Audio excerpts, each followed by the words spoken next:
சந்தன மலர்களை பார்த்து வந்தது தென்றல் காற்று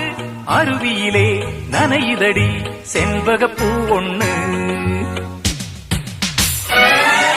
சந்தன மலர்களை பார்த்து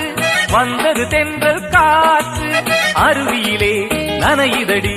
செண்பகப்பூ ஒண்ணு அருகினிலே துணை இருந்தும் தவிக்கிறடி நின்னு